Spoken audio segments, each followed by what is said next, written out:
আজি এই গাছত তুন বাগান করছিলাম ঘরের পিছদি একখানা করে জায়গা আছে এড়ে তো এড়ে হতে কেন দেখে ফুঁসা কই প্রায় ওইব এক বেলার মতন তো আমি হয়তো সিঁড়ি লই সকালবেলা হতে কেন লাল শাক সিঁড়ি লইলাম তো হতাইন শাক ওই হয়তো চাহার মধ্যে ডাকিলে হালে সকালে সুন্দর করে আছে হয়তো লই রাখিলি হালিয়ে সকালে রাইন্দম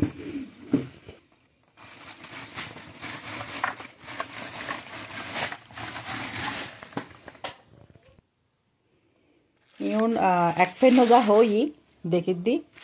হতাইন শাকছ তো এই সমস্ত ক্ষেত্র তুললি দি আজিয়ে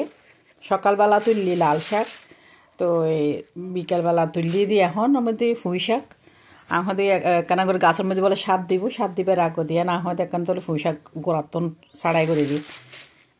ইউন যাইব গই আর দুজনের টোনাটনির এক বেলার মতন ফুঁই গাছের মধ্যে গোটাও আইজার গই দৈত্যে না দৈত্য হইতো এন আবার বেশি বুড়ো হইলে হাঁ নজা ফাঁকি গেলি গই এখন তাহলে বলে সিঁড়ি ফেলাইলাম